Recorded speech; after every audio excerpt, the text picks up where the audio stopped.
Today's top picks from Reuters Breaking Views. Credit Suisse gives in to pressure from the SNB and boosts its capital. And why losing control of Tiger Beer would be more than just a loss of face for Heineken. With me now is Reuters Breaking Views assistant editor Peter Tal-Larsen. Peter, you say this has to be, there was 8.8 billion Swiss francs worth of capital raising from Credit Suisse. You say this has to be the last. Do you think it will be?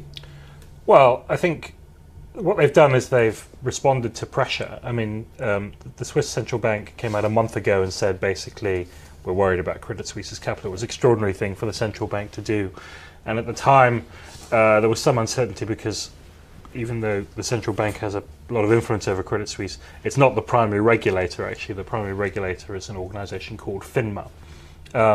But basically Credit Suisse has obviously realised that they can't really be in a position where the central bank is questioning their strength, so they've responded.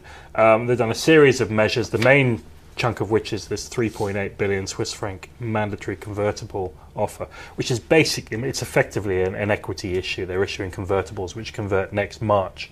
And that should deal with the question of their capital in the sense that it should put them in a reasonable position.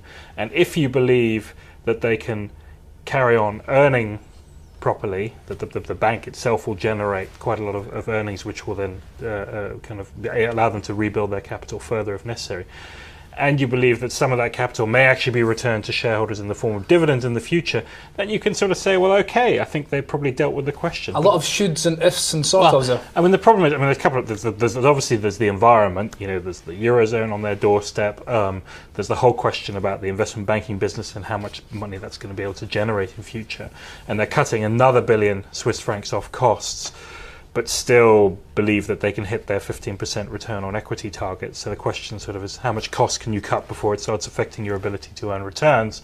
So, there's this kind of big question, which is, can you earn all this? Can you carry on earning at the same rate? And then are the regulators going to be happy with this, or do we find ourselves in a year's time with the regulators saying, well, that's great, but actually now we'd like to get you, up another couple of percent. So, well, I mean, the target for capital has been moving, for all these banks has been moving over the years, and I think the danger is that it will continue to go up. Well, investors are asking those questions, but I imagine the CEO, Brady Dugan, is also asking those questions. We have a chart coming up of Credit Suisse shares compared to its peers so far this year. A pretty hefty underperformance. Is his job on the line at all? Well, I think Credit Suisse is in a slightly weird position that it was a sort of crisis winner. It came through the crisis in reasonably good shape, much better shape than obviously its main rival UBS. But the bloom has come off the rose in the past sort of 6-8 months. And there's been questions about its capital, there's been questions about its earnings. And obviously that kind of, for someone like Brady Dugan, who's been in that job since before the crisis, one of the few bank executives who's been in that job since before the crisis, that raises questions about his tenure. But it's not really obvious that, kind of bringing in a new chief executive would lead to a big change. I mean, essentially they have the problem, which is that they're in a country which for very good reasons is demanding that its banks be much safer and stronger. They have to meet that bar one way or another, and then they have to adjust their business to ensure that they can still kind of earn some kind of return. And that's the big juggling act, and whether it's Brady Dugan or someone else, they're still going to have to sort of try and manage that.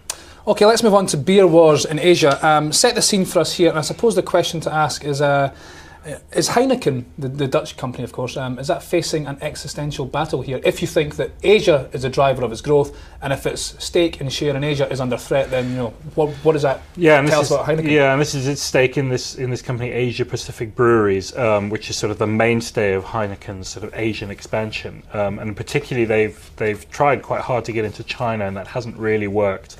So they're now resorted to importing into China, which means that it's not really getting the full benefit of the China growth. So this is its main growth platform in Asia, and this Thai billionaire, and Heineken's been in Asia since the 1930s. I mean, since the Dutch kind of controlled in the East Indies.